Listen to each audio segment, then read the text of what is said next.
नमस्कार दोस्तों, आप सभी का स्वागत है हमारे YouTube channel BCS basic physics में।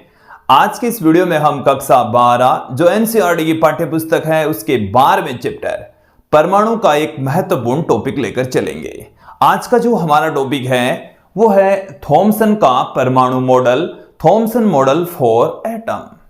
विद्यार्थियों, इस वीडियो में हम चर्चा करेंगे कि जे थॉमसन ने परमाणु संरचना के बारे में क्या क्या बताया, साथ में इस मॉडल के जरिए कौन कौन सी घटनाओं को अच्छे से समझाया जा सका तथा किन घटनाओं को यह मॉडल समझाने में असफल रहा, इस वीडियो में चर्चा करने वाले हैं। विद्यार्थियों, यदि आप हमारे YouTube चैनल पर नए हैं तो चैनल को सब्सक्राइब कर लीजिए, साथ में बेल आइकन भी दबा दीजिए ताकि आपको आगे की वीडियोस की नोटिफिकेशन मिलती रहे।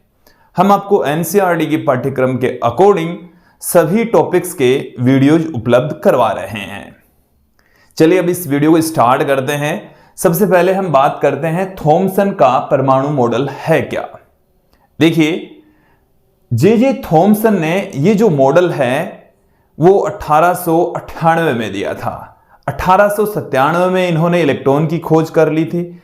ये जब 1897 में गैसों के अंदर विद्युत विसर्जन का एक्सपेरिमेंट कर रहे थे तो उनसे प्राप्त निष्कर्षों के आधार पर यह परमाणु मॉडल दिया। तो देखिए, इस परमाणु मॉडल की कुछ महत्वपूर्ण बातें आप सुन लीजिए, वो मैं आप लोगों के सामने बोर्ड पर भी यहां पर पुट करने वाला हूं। देखिए कौन कौन सी महत्वपूर्ण बातें हैं। इन्होंने अपने मॉडल में यह बताया कि जो परमाणु है वो एक उदासीन गोला होता है। परमाणु कैसा गोला है? उदासीन, अर्थात उसमें जितना धनावेश होता है उतना का उतना ही ऋणावेश होता है। उस उदासीन गोले के अंदर जो धनावेश है वो एक समान रूप से वितरित होता है, जबकि ऋणावेश है वो इलेक्ट्रॉनों के रूप में होता है, और वो जो ऋणावेशित इलेक्ट्रॉन है वो बीच बीच में उपस्थित होते हैं। अर्थात जो ऋणावेश है वो तरबूज में उपस्थित बीजों की भांति होते हैं, इसलिए इस मॉडल को प्लम पुडिंग मॉडल भी कहा गया। क्लियर? देखिए, इस मॉडल की कुछ महत्वपूर्ण बातें मैं आप लोगों के सामने रख देता हूं, फिर हम इसकी सफलता असफलता की भी यहां पर हम चर्चा करेंगे। देखिए, ये जो मॉडल है वो सन 1898 में दिया गया, जे थॉमसन के द्वारा दिया गया। जे थॉमसन के द्वारा दिया गया, 1898 में दिया गया। 1897 में इन्होंने गैसों में विद्युत विसर्जन किया और 1897 में ही इन्होंने इलेक्ट्रॉन की खोज कर ली थी। क्लियर?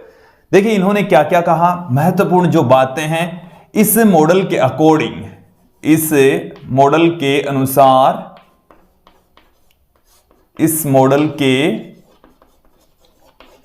अनुसार देखिए, पहली जो महत्वपूर्ण बात है वो क्या थी? परमाणु एक उदासीन गोला होता है।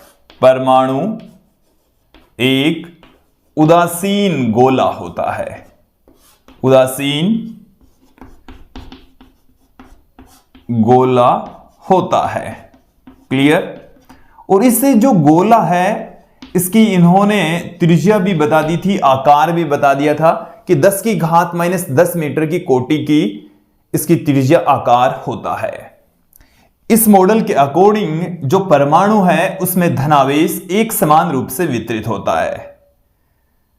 धनावेश और द्रव्यमान, धनावेश व द्रव्यमान एक समान रूप से वितरित होता है।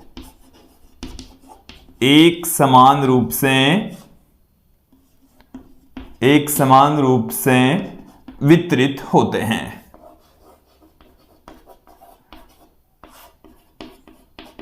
धनावेश भी और द्रव्यमान भी। जो द्रव्यमान है वो पूरे परमाणु में एक समान रूप से वितरित होता है और धनावेश भी एक समान रूप से वितरित होता है। हालांकि ये जो स्टेटमेंट है वो पूरी तरह से गलत है, क्योंकि जो धनावेश है वो सारा का सारा नाभिक में उपस्थित होता है। इसके अलावा ज्यादातर जो द्रव्यमान है, लगभग संपूर्ण जो द्रव्यमान है वो भी नाभिक में ही उपस्थित होता है। तो इस मॉडल के अकॉर्डिंग जो परमाणु है उसको एक गोला माना गया। ये क्या है? एक परमाणु। और इस परमाणु का जो आकार है, आकार त्रिज्या है, वो 10 की घात -10 मीटर की आंकी गई। क्लियर? ये जो गोला है इसमें पूरी तरह से धनावेश मौजूद होता है। पूरी के अंदर क्या मौजूद है? धनावेश मौजूद है और इसमें द्रव्यमान उपस्थित हैं। क्लियर? इस तरीके से इसमें धनावेश उपस्थित है।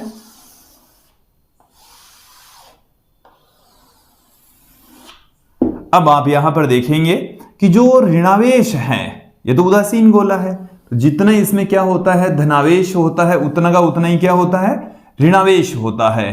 तो जो ऋणावेश है वो इलेक्ट्रॉनों के रूप में होता है और इलेक्ट्रॉन इसमें बीच बीच में उपस्थित होंगे। इस तरीके से ये एक ऋणावेश हो गया, ये ऋणावेश हो गया, ये ऋणावेश हो गया।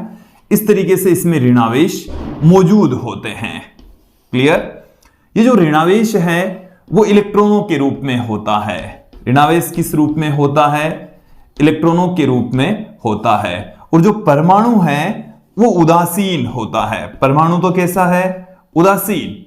और ये जो आप देख रहे हैं बीच का जो स्पेस यहां पर आपको दिखाई दे रहा है, ये एक्चुअल में धनावेश है। एक्चुअल में क्या है? धनावेश है। ये इन्होंने परमाणु के बारे में बताया। क्लियर? इस मॉडल के अनुसार जो धनावेश और द्रव्यमान है वो एक समान रूप से वितरित होता है और ऋणावेश है वो इलेक्ट्रॉनों के रूप में बीच बीच में उपस्थित होता है, जैसे किसी तरबूज में उपस्थित बीज। तो यहां पर मैं ऋणावेश जो इलेक्ट्रॉन है उनका वितरण आप लोगों के सामने बता देता हूं। इस मॉडल के अनुसार, इस मॉडल के अनुसार ऋणावेशित इलेक्ट्रॉन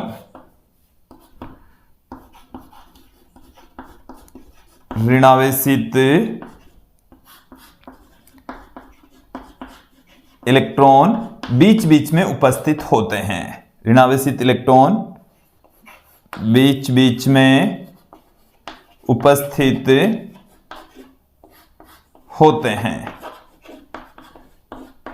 जैसे किसी तरबूज में बीज, जैसे किसी तरबूज में बीज। देखिए, इस मॉडल को प्लम पुडिंग मॉडल भी कहा गया।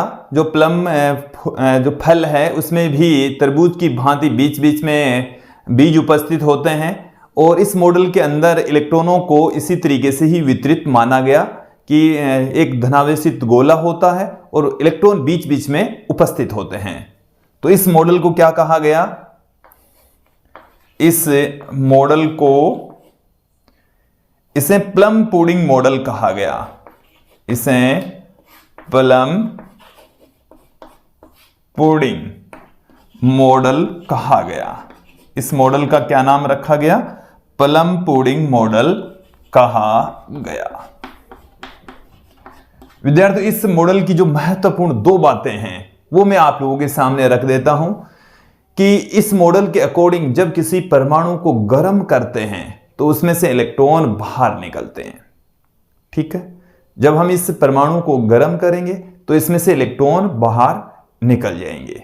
चलिए, मैं यहां तक आप लोगों को आ गया समझ में। जो महत्वपूर्ण 2 बातें हैं वो मैं आप लोगों के सामने रख देता हूं। यदि यहां तक आपको समझ में आ गया है तो मैं अब इनको हटाकर यहां से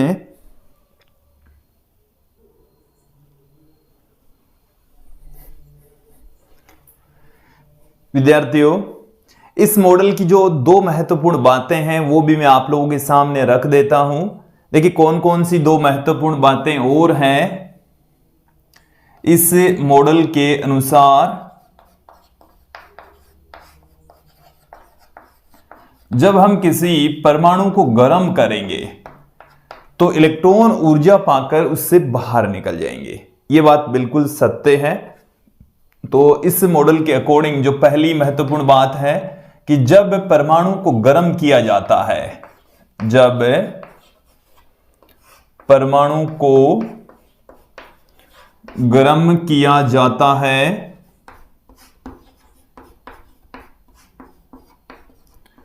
तो इलेक्ट्रॉन ऊर्जा पाकर उससे बाहर निकल जाते हैं।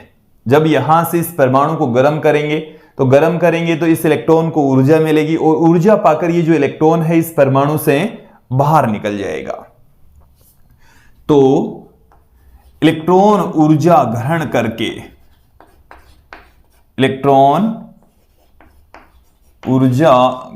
करके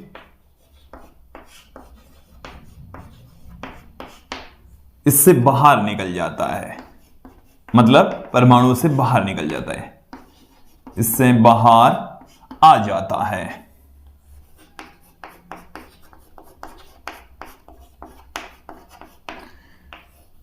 दूसरी महत्वपूर्ण बात इस मॉडल के अंदर जो बताई गई कि जब इलेक्ट्रॉन कंपन करते हैं, परमाणु के अंदर मौजूद जो इलेक्ट्रॉन है जब कंपन करेंगे तो प्रकाश की तरह ही कुछ विकिरणों का यहां पर उत्सर्जन होता है। हालांकि वो एक गलत तथ्य था, गलत बात थी, और इसमें जो इलेक्ट्रॉन का वितरण है, धनावेश और जो द्रव्यमान है उसका वितरण भी सही नहीं था। वो इनकी असफलताएं ही हैं। जो दूसरी महत्वपूर्ण बात है इस मॉडल की वो क्या है कि जब इलेक्ट्रॉन कंपन करते हैं, जब परमाणु में इलेक्ट्रॉन कंपन करते हैं, इलेक्ट्रॉन कंपन करते हैं, तो जब परमाणु के अंदर इलेक्ट्रॉन कंपन करेंगे तो प्रकाश की भांति विकिरणों का उत्सर्जन होता है। विकिरणों का उत्सर्जन होता है, विकिरणों का उत्सर्जन होता है, विकिरणें बाहर निकलती है। क्लियर? अब देखिए इस मॉडल की सफलता के कुछ कारण, कौन कौन सी घटनाएं इस मॉडल के जरिए समझाई जा सकी वो देख लीजिए।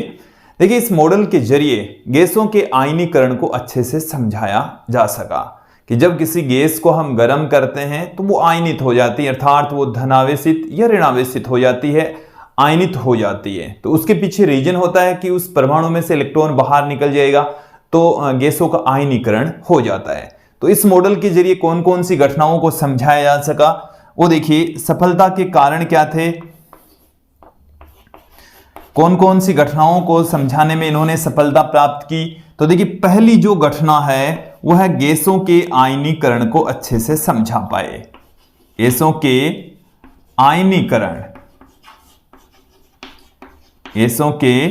आयनीकरण को इस मॉडल के द्वारा अच्छे से समझाया जा सका। फिर हम बात करते हैं तापायनिक उत्सर्जन की। जो इलेक्ट्रॉन है उनके तापायनिक उत्सर्जन को इस मॉडल के द्वारा अच्छे से समझाया जा सका। वैसे ये तापायनिक उत्सर्जन होता क्या है वो हमने लास्ट चैप्टर में देख लिया था। तो देखिए जो तापायनिक उत्सर्जन है वो क्या है कि जब हम किसी परमाणु को गर्म करते हैं, ताप देते हैं, तो ताप पाकर इलेक्ट्रॉन का बाहर निकलना तापायनिक उत्सर्जन कहलाता है। वो हमने इस मॉडल के पहले तथ्य में ही बता दिया था कि यहां से जब परमाणु को गर्म किया जाता है तो इलेक्ट्रॉन ऊर्जा ग्रहण करके बाहर आ जाते हैं। तो बाहर आ जाते हैं, यही तो है गैसों का आयनीकरण, और यही क्या है तापायनिक उत्सर्जन। यही क्या है तापायनिक उत्सर्जन। और विद्यार्थियों जब हम धातु के पृष्ठ पर दहलीय आवृत्ति से अधिक आवृत्ति का प्रकाश आपतित करवाते हैं तो उसमें से भी इलेक्ट्रॉन बाहर निकल जाते हैं। उस घटना को हम प्रकाश विद्युत प्रभाव कहते हैं। और इस मॉडल के जरिए प्रकाश विद्युत प्रभाव की घटना को अच्छे से समझाया जा सका। तो ये जो मॉडल है वो प्रकाश विद्युत प्रभाव की घटना को भी अच्छे से समझा सका। प्रकाश विद्युत प्रभाव की जो घटना है वो इस मॉडल के जरिए अच्छे से समझाई जा सके। देखिए इसके पश्चात आप देखेंगे इस मॉडल के जरिए परमाणु के स्थायित्व के बारे में चर्चा की गई। परमाणु के स्थायित्व को समझाया जा सका। देखिए परमाणु के स्थायित्व को समझने के लिए परमाणु को उदासीन माना गया और इसमें धनावेश को एक समान रूप से वितरित माना गया। यह कहा गया कि परमाणु के अंदर जितना धनावेश होता है उतना का उतना ही ऋणावेश होता है, अर्थात जो परमाणु है वो उदासीन होता है। तो देखिए इस मॉडल के जरिए हम परमाणु के अस्थायित्व के बारे में चर्चा करते हैं। परमाणु के अस्थायित्व को समझाया गया, स्थायित्व को समझाया गया। इसके साथ में विद्युत चुंबकीय जो विकिरणें हैं उनके उत्सर्जन को भी इस मॉडल के द्वारा समझाया गया। विद्युत चुंबकीय तरंगों के उत्सर्जन को भी इस मॉडल की सहायता से सफलतापूर्वक समझाया जा सका। तो कुछ घटनाएं थी और उन घटनाओं को अच्छे से समझाया जा सका। विद्यार्थियों, हम ये जानते हैं कि परमाणु के अंदर धनावेश या इलेक्ट्रॉन या द्रव्यमान इस तरीके से वितरित नहीं होता है, फिर भी कुछ घटनाओं को इस मॉडल के जरिए सफलतापूर्वक समझाया जा सका। अब इस मॉडल को कहां असफलता प्राप्त हुई? तो देखिए इस मॉडल के जरिए जो परमाणुवीय स्पेक्ट्रम है उस परमाणुवीय स्पेक्ट्रम को थॉमसन मॉडल के द्वारा नहीं समझाया जा सका। यह मॉडल तो कहता है कि जब इलेक्ट्रॉन कंपन करता है तो विकिरणों का उत्सर्जन होता है। जब इलेक्ट्रॉन कंपन गति करता है, वाइब्रेट होता है, तो वहां पर विकिरणों का उत्सर्जन होता है, प्रकाश की भांति विकिरणें उत्सर्जित होती है। ये जो दूसरा बिंदु है ये देखिए, जब परमाणु में इलेक्ट्रॉन कंपन करते हैं तो प्रकाश की भांति विकिरणों का उत्सर्जन होता है। जबकि जैसे हम बात करें हाइड्रोजन परमाणु, तो हाइड्रोजन परमाणु के अंदर एक इलेक्ट्रॉन होता है। अब एक इलेक्ट्रॉन जब कंपन करता है तो एक ही आवर्ती की तरंगों का उत्सर्जन होना चाहिए, बट ऐसा नहीं है। हाइड्रोजन परमाणु से भी उत्सर्जित होने वाली जो तरंगे हैं, विकिरणें हैं, उनकी ऊर्जा अलग अलग थी। एक बार मेरी बात को सुन लीजिए। इस मॉडल के अकॉर्डिंग तो क्या है कि यह कह रहा है कि भाई परमाणु है, उसमें उपस्थित इलेक्ट्रॉन जब कंपन करेगा तो उससे विकिरणें उत्सर्जित होगी। ठीक है, तो हाइड्रोजन परमाणु की यदि मैं बात करूं तो हाइड्रोजन परमाणु में कितने इलेक्ट्रॉन होते हैं? एक इलेक्ट्रॉन होता है। अब एक इलेक्ट्रॉन यदि कंपन कर रहा है तो उसे एक आवर्ती वाली ही तरंगों का उत्सर्जन होना चाहिए, एक आवर्ती वाली विकिरणों का ही उत्सर्जन होना चाहिए। बट प्रायोगिक रूप से भिन्न भिन्न ऊर्जा वाली, आवर्ती वाली विकिरणों का उत्सर्जन होता है। उसके पीछे रीजन होता है कि जो इलेक्ट्रॉन है वो उच्च ऊर्जा स्तरों से निम्न ऊर्जा स्तरों में संक्रमण करता है, और अलग अलग ऊर्जा स्तर से जब संक्रमण करता है तो अलग अलग ऊर्जा वाली तरंगों का उत्सर्जन करेगा। वो हम इस चैप्टर में आगे समझेंगे। परमाणुवीय स्पेक्ट्रम, ऊर्जा स्तरों के बारे में जब चर्चा करेंगे तो वहां पर समझेंगे। तो इस मॉडल की पहली जो असफलता है कि वो ये परमाणुवीय स्पेक्ट्रम को नहीं समझा सका। इस मॉडल के जरिए यह नहीं समझाया जा सका कि जब इलेक्ट्रॉन कंपन करते हैं तो भिन्न ऊर्जाओं वाली विकिरणों का उत्सर्जन क्यों होता है, अलग अलग आवर्ती वाली विकिरणों का उत्सर्जन क्यों होता है। क्लियर? एक ही ऊर्जा वाली विकिरणों का उत्सर्जन होना चाहिए, जबकि अलग अलग आवर्ती वाली विकिरणों का उत्सर्जन होता है। तो असफलता देखिए, इस मॉडल की असफलता का कारण क्या था? पहला, इसका जो दूसरा बिंदु था वो इसकी असफलता का पहला था।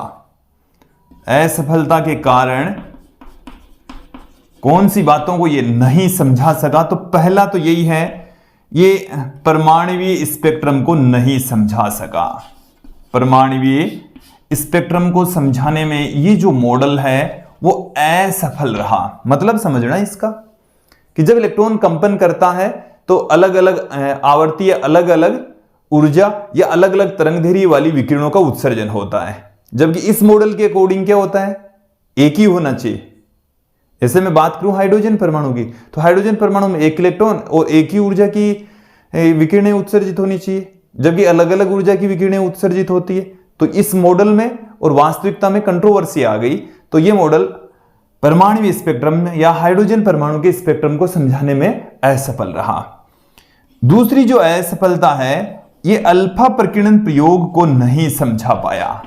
अल्फा प्रकीर्णन प्रयोग को इस मॉडल के जरिए नहीं समझाया जा सका कि जब सोने की पन्नी पर एक सोने की पतली पन्नी होती है और उसके ऊपर अल्फा कणों की जब बौछार की जाती है तो वहां पर अल्फा कण प्रकीर्णित हो जाते हैं। तो उस घटना को इस मॉडल के जरिए नहीं समझाया जा सका। जो अल्फा प्रकीर्णन प्रयोग है वो 1911 में रदरफोर्ड ने किया था, उनके दो शिष्यों ने किया था, हेंस गाइगर और अर्नेस्ट मार्सडन, रदरफोर्ड के निर्देशन में ही किया था। तो अल्फा प्रकीर्णन प्रयोग को थॉमसन मॉडल के जरिए नहीं समझाया जा सका। क्लियर? तो विद्यार्थियों, ये था आज का हमारा टॉपिक जिसमें हमने देखा परमाणु का थॉमसन मॉडल या थॉमसन का परमाणु मॉडल, एक ही बात है। क्लियर? अगला जो हमारा वीडियो होगा वो अल्फा प्रकीर्णन प्रयोग से रिलेटेड होगा। रदरफोर्ड का अल्फा प्रकीर्णन प्रयोग हम वहां पर पढ़ने वाले हैं। आज के इस वीडियो में इतना ही। धन्यवाद दोस्तों।